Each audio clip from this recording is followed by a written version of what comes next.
Boa noite a todos. Sejam todos bem-vindos à nossa Casa Espírita. E neste momento, vamos fechar levemente nossos olhos, elevando o nosso pensamento ao Pai. Cada um veio buscar aqui a paz interior e principalmente aquela forma de sentir-se melhor. Dessa forma, meus irmãos, vamos esquecer agora os nossos problemas materiais e firmar nosso pensamento no Pai. Com certeza, todos que aqui aportaram já estão recebendo esses fluidos e principalmente a inspiração para enfrentar as dificuldades dos nossos dias. Estamos num plano de, muitas vezes, de sofrimento, de lágrimas, mas nós temos o nosso protetor espiritual que está sempre ao nosso lado. Não devemos desanimar, sabendo que cada um foi dado uma carga e com certeza essa carga você tem a capacidade de carregá-la. Que o Pai jamais quer que um filho sofra. Ele dá para nós o que nós precisamos naquele momento. Com certeza, se tivermos fé e lembrar sempre da prece, nós vamos enfrentá-los com facilidades e cada dia que passa é um dia melhor do que o outro. Que Deus abençoe a todos vocês e que assim seja.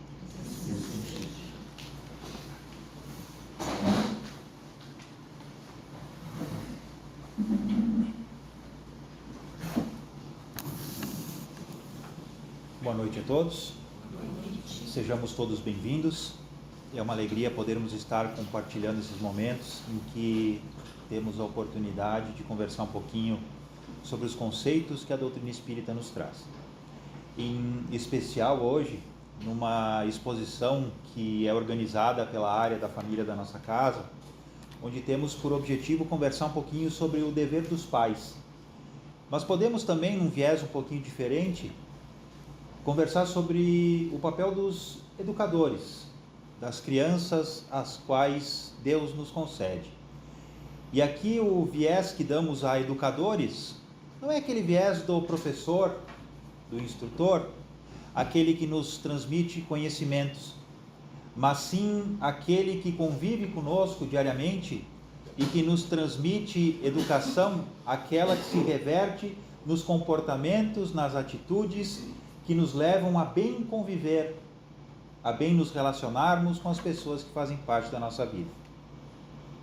E nesse objetivo, nós vamos basear nossa conversa no livro SOS Família, que é um livro psicografado pelo nosso saudoso Divaldo Pereira Franco, e nós temos uma mensagem intitulada Deveres dos Pais, ditada pelo Espírito Joana de Ângeles. Eu vou ler um trechinho para nós termos uma base do que Joana tem a nos dizer. Por impositivo da sabedoria divina, no homem, a infância demora maior período do que em outro animal qualquer. Isso porque, enquanto o espírito assume, a pouco e pouco, o controle da organização fisiológica de que se serve para os processos evolutivos, mais fáceis se fazem as possibilidades para a fixação da aprendizagem e da aquisição dos hábitos que o nortearão por toda a existência planetária. Como decorrência, grande tarefa se reserva aos pais no que tange aos valores da educação, deveres que não podem ser postergados sob pena de lamentáveis consequências. Os filhos, esse patrimônio superior que a divindade concede por empréstimo, através dos liames que a consanguinidade enseja, facultam o reajustamento emocional de espíritos antipáticos entre si, a sublimação de afeições entre os que já se amam, o caldeamento de experiências e o delinear de programas de difícil estruturação evolutiva, pelo que merecem todo o investimento de amor, de vigilância e de sacrifício por parte dos genitores. O texto segue, mas já dá para a gente entender o rumo dos conceitos que Joana de Ângeles nos traz.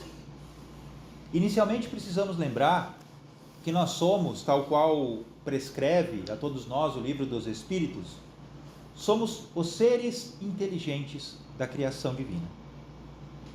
Somos espíritos imortais que recebem de Deus o presente de estarmos reencarnados num mundo de expiações e provas, com o objetivo de aprendermos a nos tornar pessoas melhores.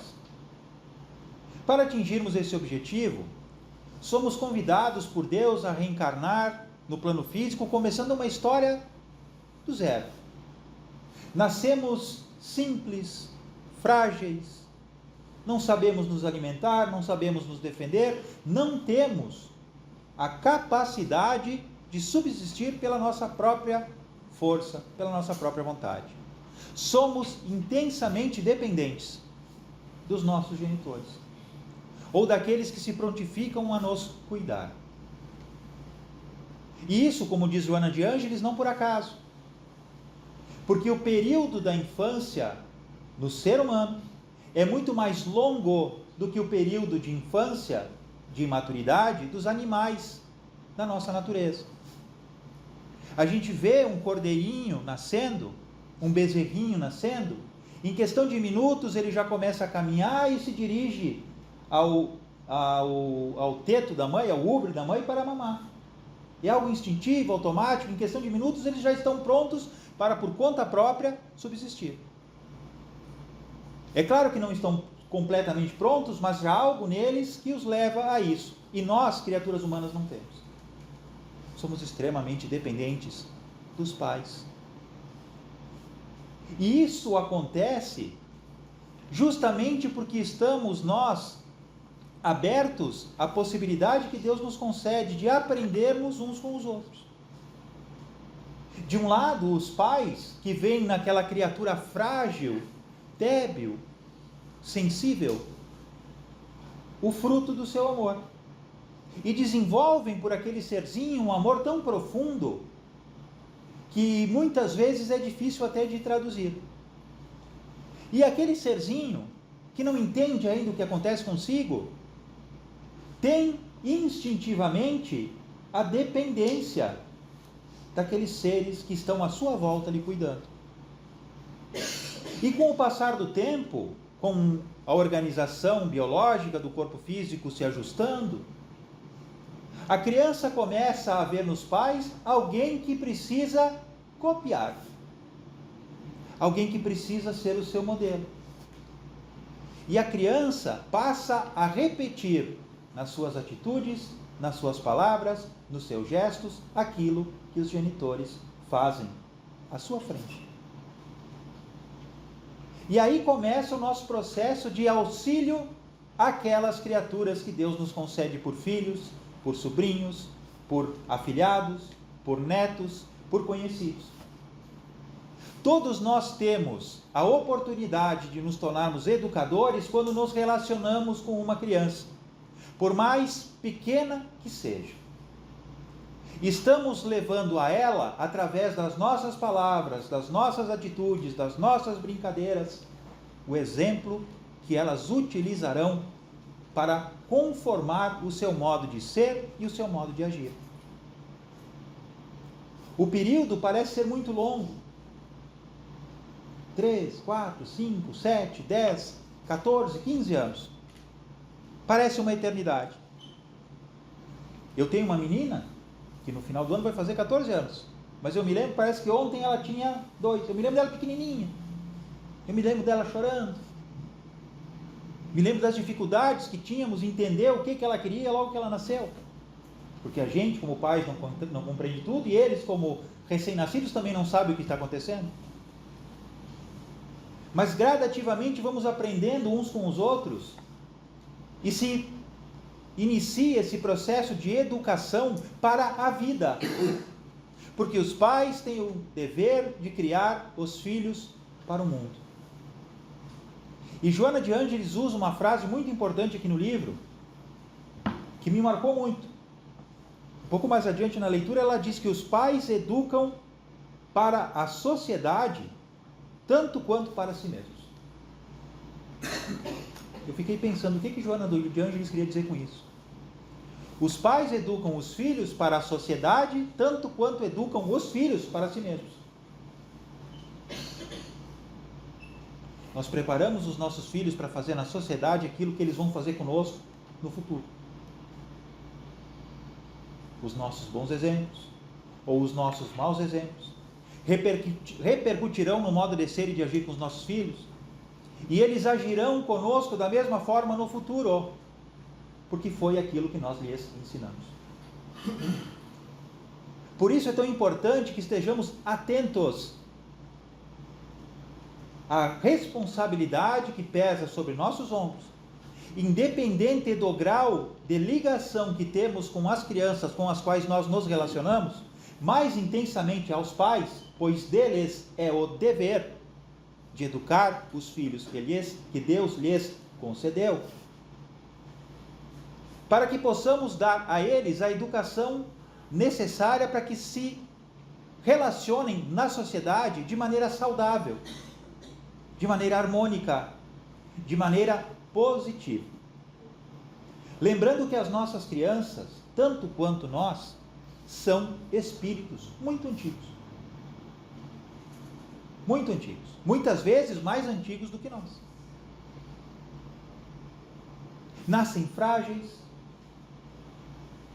nascem sem noção do que acontece consigo, não sabem se defender, não sabem se alimentar, não sabem falar, não sabem se comunicar, não conseguem lidar direito com as suas sensações, e nós oferecemos a ela todo o nosso carinho. Mas gradativamente a criança aprende a conviver, a se relacionar com o meio ambiente, com as pessoas, começa a entender o mecanismo de comunicação, e gradativamente também afloram do seu inconsciente, que se encontra no espírito, afloram as suas tendências do passado. E aí nós começamos a ver nas crianças, aqueles anjinhos que Deus nos concede, algumas coisas que muitas vezes nos incomodam, mas que são frutos das experiências do passado, tanto quanto existem também para nós. E quando notamos essas coisinhas que muitas vezes nos incomodam, é preciso que hajamos, que atuemos em benefício daquela criança, para que a auxiliemos a transformar o seu modo de ser, para que a auxiliemos a entender que ela pode agir de maneira diferente. E isso é perfeitamente possível. Por isso Deus nos concede, como pais, como educadores, uma infância da criança mais longa, para que tenhamos tempo de auxiliá-la nesse processo de transformação. E não podemos relegar isso à escola, aos professores, pois a eles cabe a responsabilidade de trazer o conhecimento em relação às ciências. Não há educação, que é a responsabilidade dos pais, a educação moral, a educação ética, aquela coisa ligada a comportamentos, a atitudes, a respeito, a compreensão, a tolerância, ou os opostos, dependendo de como ensinarmos. E nem sempre nos damos conta de que, agindo da maneira em que estamos acostumados a agir, nós podemos estar levando maus exemplos aos nossos filhos. Normalmente de maneira cômica, usamos de brincadeiras, falamos coisas que são engraçadas, achamos graça, a criança acha graça também e começa a repetir. Porque o pai, porque a mãe, porque o tio, porque a tia, porque o dindo e a dinda repete. E assim nós estamos ajudando as nossas crianças a viver de uma maneira coerente com aquilo que nós estamos ensinando. Mas devemos estar atentos daquilo que estamos levando para o nosso futuro. Porque, como nos diz Joana de Ângeles, a gente está ajudando as crianças a serem aquela criatura que vai nos ajudar no porvir. Aquilo que nós plantamos, tal qual nos diz o ditado, será colhido hora ou outra. E aos pais cabe esse papel, muito mais do que um papel, uma responsabilidade, de auxiliar os filhos nessa transformação, nesse entendimento de que a vida pode ser diferente e que a nossa relação para com a vida precisa ser diferente. Porque viver é aprender. Como espíritos imortais que somos, já tivemos uma série de reencarnações. Não vamos falar em números aqui porque é incalculável. Falta-nos a compreensão. Mas se soubéssemos a quantidade, teríamos vergonha de entender que estamos patinando há muito tempo em pontos em que ainda não identificamos que precisamos mudar. E não mudamos justamente porque nos falta a compreensão daquilo que em nós precisa ser transformado. E para as nossas crianças, a situação é a mesma. Mas como educadores que podemos ser, precisamos aprender a identificar aquilo que pode ser transformado. E principalmente, aproveitar esse momento para trabalhar intimamente no nosso coração, na nossa consciência, a necessidade de mudar em benefício daquele anjinho que Deus me concedeu. Preciso aprender a ser uma criatura diferente, mais amorosa, mais paciente, mais compreensiva, mais tolerante, mais ativa, mais presente, para que o meu filho, a minha filha, os meus sobrinhos, os meus netos, os meus afilhados encontrem em mim aquilo que eles precisam para que a sua vida seja melhor. Precisam, o verbo é precisar. Porque nós reencarnamos, meus amigos, porque falta algo em nós. E nós reencarnamos para encontrar esse algo que falta. Muito mais do que encontrar, construí-lo. E construiremos em nós as virtudes que precisam ser trabalhadas no nosso íntimo, através das pessoas que Deus concede à nossa vida, para que através delas tenhamos a possibilidade de aprender as lições indispensáveis a essa construção íntima que nós devemos fazer. Precisamos estar atentos uns aos outros, entendendo que as crianças precisam de nós muito mais do que o alimento, muito mais do que a atenção, muito mais do que a educação que o mundo solicita. Precisam do nosso carinho, da nossa compreensão, da nossa tolerância, do nosso amor. Porque o amor, quando presente na educação, muda o contexto e o conceito daquilo que nós podemos fazer. Hoje os conceitos pedagógicos do mundo andam avessos ao amor. Muito poucas vezes vemos profissionais que trabalham com amor. Isso não é uma crítica, é um ponto de atenção. Porque há exceções, onde pessoas investem o seu tempo para dar amor a crianças, a jovens, que passam por situações extremamente difíceis. Mas também há casos inúmeros, onde há uma insensibilidade tão grande que chega a ser assustadora. Porque estão ali por obrigação e não por vontade própria.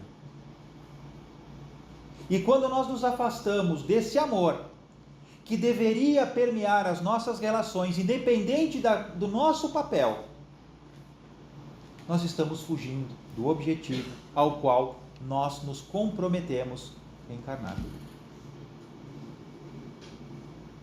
Jesus é muito claro quando no seu evangelho, por dezenas de vezes, toca no amor.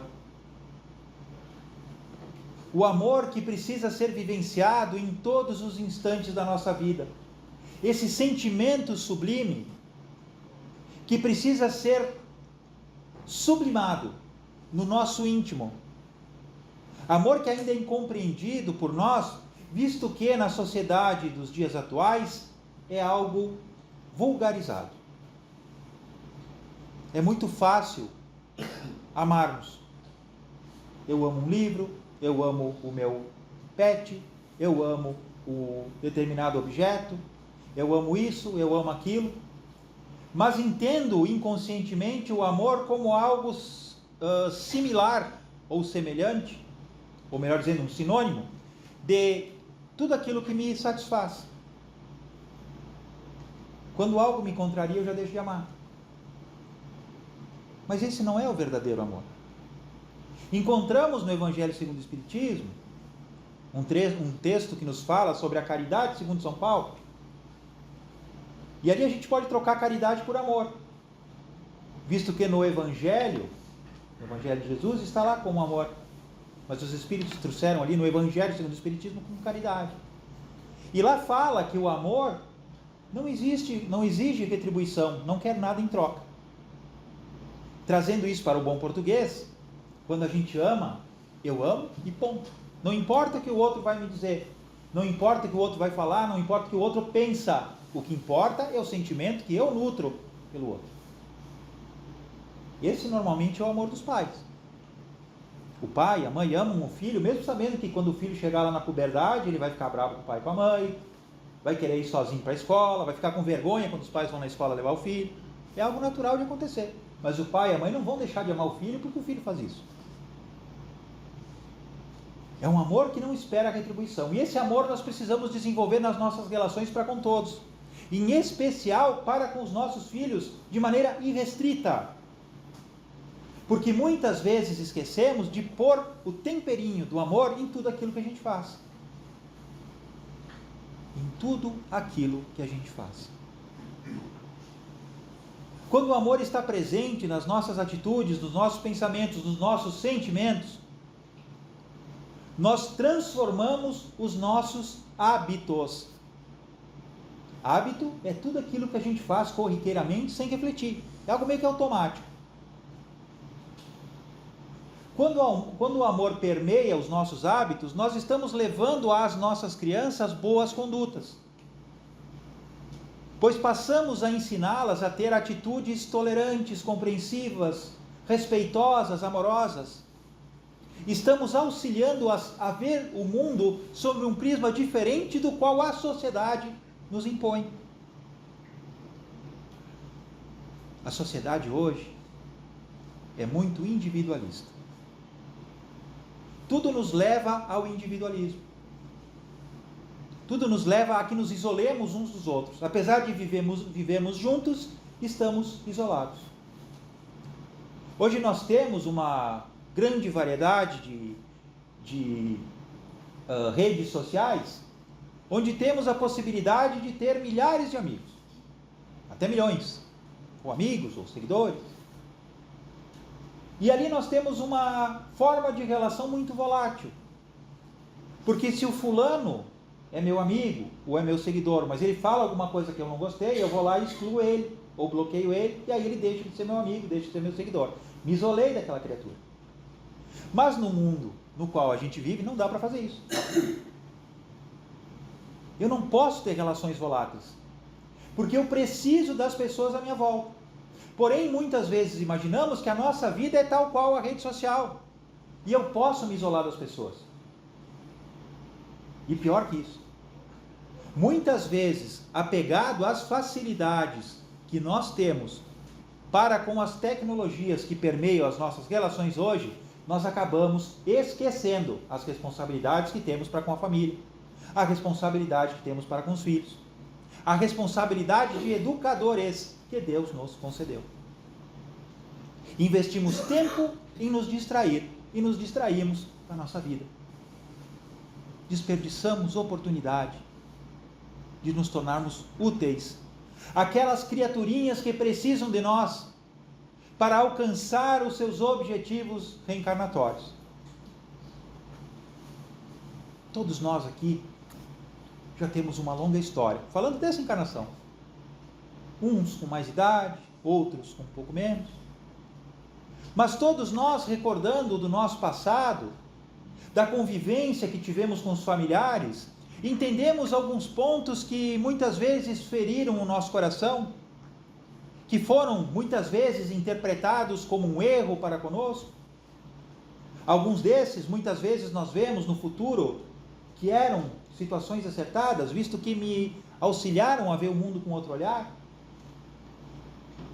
Mas inúmeras vezes há situações do nosso passado que marcam e que eram entendidas como erros e que repercutem na nossa consciência no presente e nos servem de guia para que entendamos aquilo que não deve ser feito. De outro lado, aos pais, aos avós, fica muitas vezes na consciência aquelas lembranças dos erros cometidos no passado, para com os filhos, para com os netos, e procuram nas crianças que lhes estão presentes no hoje, encher-lhes de mimos, de facilidades, de carinhos excessivos, a fim de compensar inconscientemente a própria consciência, em função daqueles erros cometidos no passado, sem nos darmos conta que estamos trazendo dificuldades para o presente daquela criança que convive conosco. É preciso que reflitamos, para que não exageremos nas nossas concessões, nos nossos carinhos, nos nossos presentes, nas nossas brincadeiras, que aprendamos a utilizá-las de maneira coerente e saudável, para que levemos sim aquele carinho e o amor que queremos demonstrar, mas entendendo que as situações do passado passaram e devem servir de aprendizados para que não erremos mais. Porém, precisamos manter a conduta reta, saudável, para que de verdade auxiliemos as crianças a aprenderem a ser os homens do futuro, que transformarão o mundo num mundo melhor. Os nossos esforços de hoje, nesse processo educativo, repercutirão na sociedade nas próximas décadas, a fim de que o nosso mundo seja diferente do mundo de hoje. Um mundo em que nós identificamos uma série de dificuldades que são fruto dos erros cometidos no passado, da falta de educação, da falta de carinho, da falta de amor.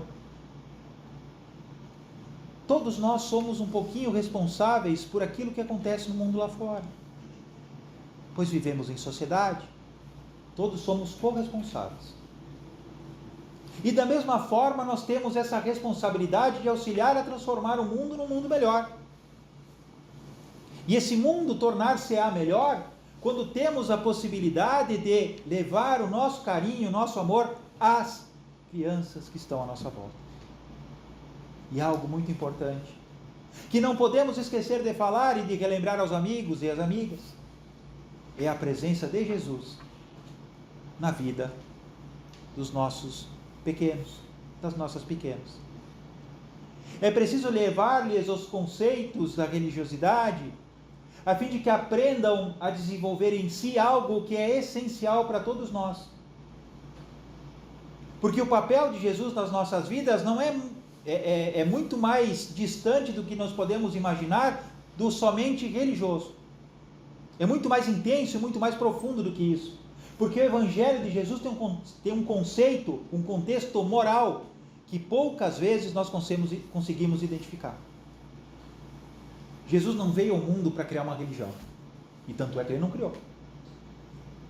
Não tinha igreja nenhuma lá na época de Jesus. E quando se fala em igreja, é no sentido do contexto da palavra como congregação de pessoas, grupo de pessoas. Não é uma estrutura física com determinado nome. É um grupo de pessoas que seguem determinada ideia. Mas Jesus não criou nada. Jesus ensinou o amor.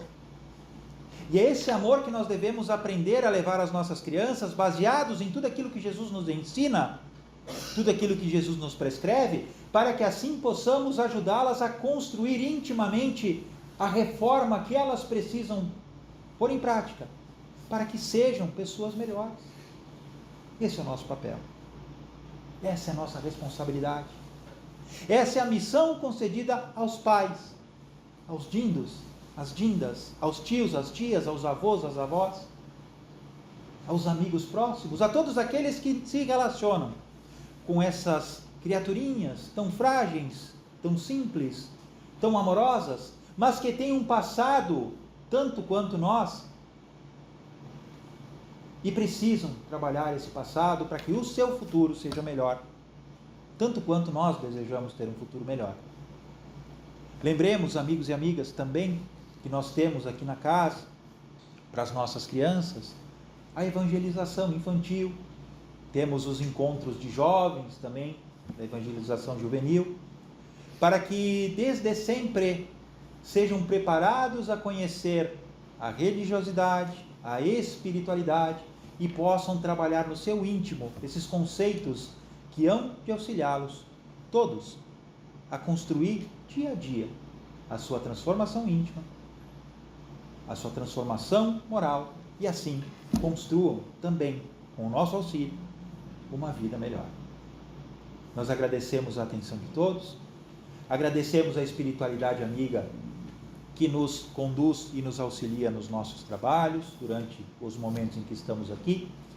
E nesse momento nós convidamos a todos, então, para que juntos façamos a nossa prece de encerramento. Eu convido os amigos e as amigas a elevarem o pensamento. Aqueles de nós que nos sintamos confortáveis, podemos cerrar os nossos olhos. E eu convido a todos a lembrar de Jesus, da maneira que nós guardamos Ele no nosso coração. E com a imagem de Jesus na nossa mente, mentalmente conversemos com Ele dizendo: obrigado, Jesus. Obrigado, Senhor, pela oportunidade que nos dá de estarmos aqui, reunidos em Teu nome. Nós lembramos, divino amigo, que nos disseste que quando houvessem 2 ou mais pessoas reunidas em Teu nome, dentre elas Tu estarias. E nós confiamos, Senhor, na Tua presença junto a nós. E Te pedimos nesse momento que nos envolva com as Tuas energias de paz e de amor, dando-nos força, coragem, para que possamos seguir adiante pelos caminhos da vida, procurando aprender, procurando servir, procurando levar os Teus exemplos e o Teu amor aonde quer que estejamos. Obrigado, Jesus, por todas as bênçãos, por toda a proteção que ofereces a cada um de nós. Que o Teu carinho, que o Teu auxílio, que o Teu amor estejam conosco sempre, nos amparando, nos protegendo e nos incentivando a vencer as nossas dificuldades íntimas, a fortalecer as nossas virtudes, para que nos tornemos pessoas melhores a cada dia mais. Que o Teu amparo e o Teu auxílio estejam conosco hoje e sempre, Senhor. Muito obrigado, Mestre. Muito obrigado, amigos e amigas. Que assim seja.